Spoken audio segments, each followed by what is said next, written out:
Maybe I expected it more after the Forest game, but. Arne, I just wonder, how encouraged are you by what you saw at the weekend, thinking in particular of Florian and Alexander, and therefore, how tempting is it to go same again, or do you feel you have to rotate? I haven't felt so much about that because yesterday we had recovery and after this press conference we're going to train, so let's see how players feel. Florian, for example, has missed out 1.5, 2 weeks of training. So for him to already play so many minutes was a good thing, and to this day we have to play again. Joe Gomez is one of them. So let's see. It was encouraging to see Florian playing that well, but it's not the first time he played well for us. Maybe the first time other people noticed, but I've seen him playing well for us many times already. And for Alex to score his first goal is also very positive. Also a player who couldn't play, I think, 5 to 10 more minutes than he played.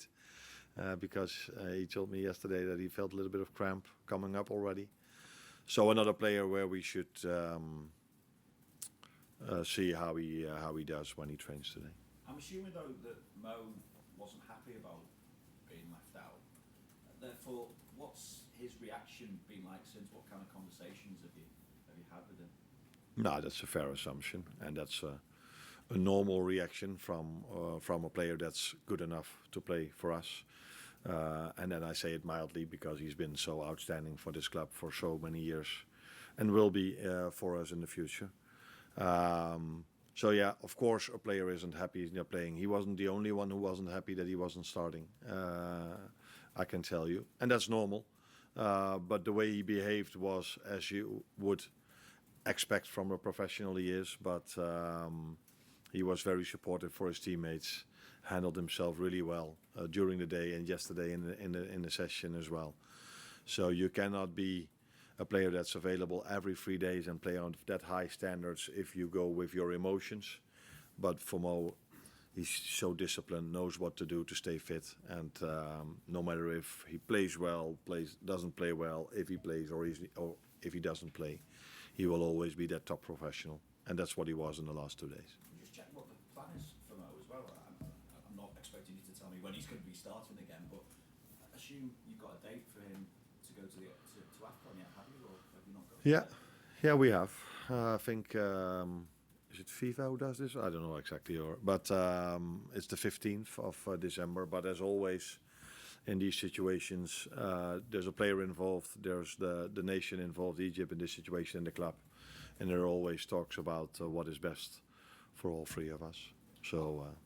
Just how tough a game are you facing now against Sunderland? Just three defeats in the Premier League this season, and I suppose the surprise package in many ways in the Premier League so far this campaign. Yeah, a big compliment for the manager because they brought in a lot of new players and they started off so well. I saw the game Chelsea against Arsenal on our way back home. Very high standard game. Two teams that were fighting each other, working so hard, all the players on the pitch.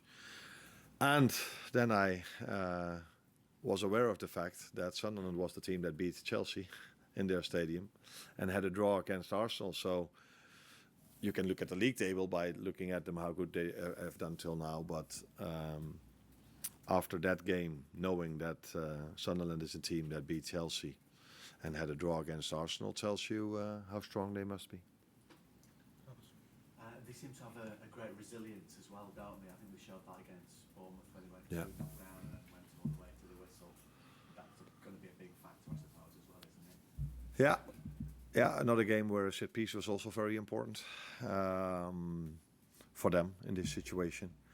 So yeah, they've shown great mentality, but not only great mentality, the style they play, the risk they take when they don't have the ball, very high-paced game.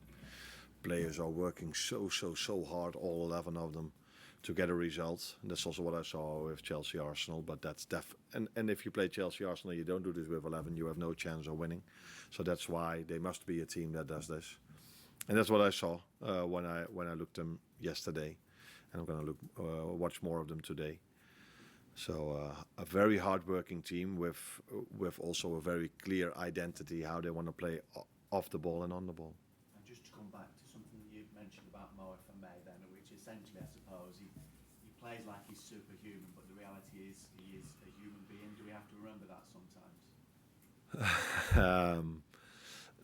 Fortunately, for the time I've been here, I didn't have to remember you to that because he's been a superhuman being. Or what was your words? Yeah, superhuman being. But as all players around the world, there are also phases in your time at the club that you are human, is the way you put it. And but yeah, he scored so many goals for us, and I'm sure he will in the future. Thank you. Carl?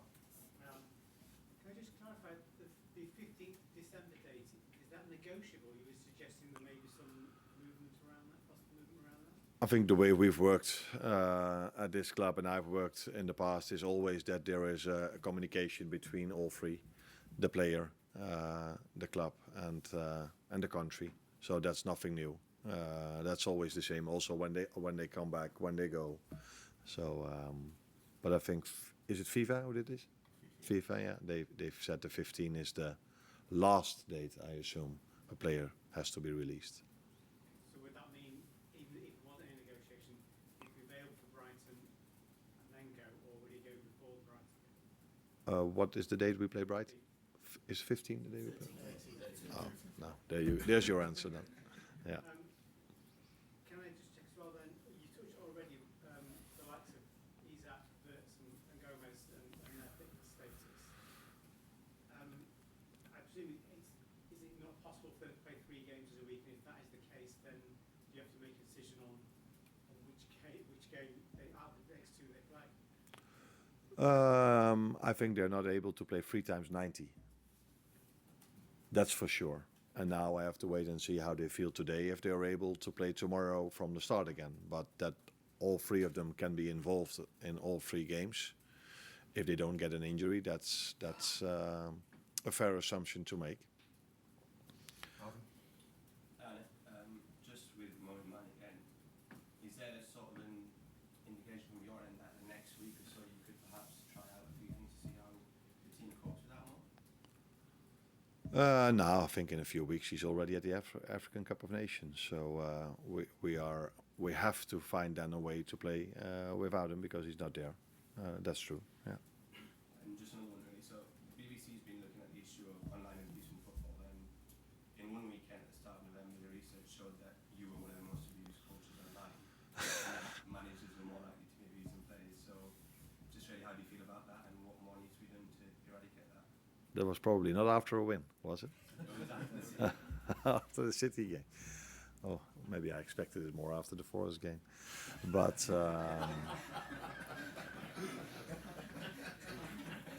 I think it's abuse is never a good thing. Not if it's about me, if it's about the players, if it's about other managers. That we are criticized, that's completely normal.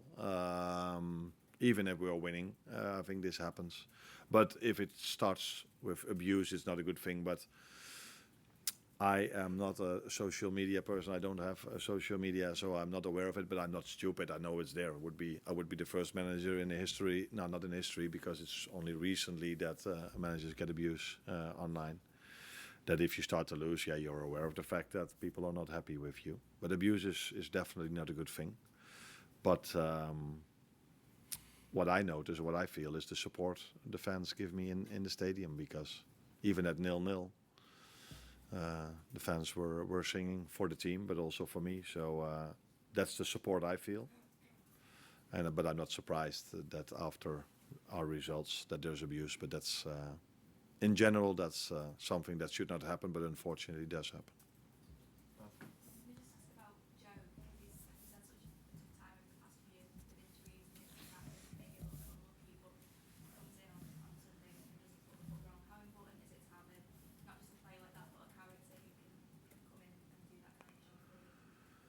Yeah, it's a skill set he has that after a long time not playing, you can play him again and he just performs as he did before that. And that's something that's not easy, because I've worked with more than a few players that after a certain amount of time without playing, it's difficult for them to get to a certain standard again. So it's definitely one of his skill sets. I also think it was really helpful for him that Dominic Szoboszlai helped him out a lot, because like you said, Joe did really well, but he got a lot of help from Dominic as well. Oh. Hi, Arne. You mentioned there about the support from the crowd in the game against West Ham. I want to think about the last time Liverpool were at home, particularly speaking about fast starts that we did last time a couple of weeks ago. There was that moment in the very first minute against PSV where Mamman-Ashvili kind of held the ball for 20 minutes. You felt the crowd getting a little bit agitated. Against a team like Sunderland, who are going to be quite aggressive and they're pressing quite high, how important do you think it is to try and set the tone with how you play, to try and get that atmosphere going and get everybody on side? That's always important. By the way, in that situation, PSV was also pressing us high, but where PSV normally jumps to the goalkeeper and we can make a triangle, this time they didn't, and I think Georgie was prepared for someone that jumped to him, and that's why he waited a little bit longer than usually to find an option. I think there was only one moment, but it's never helpful.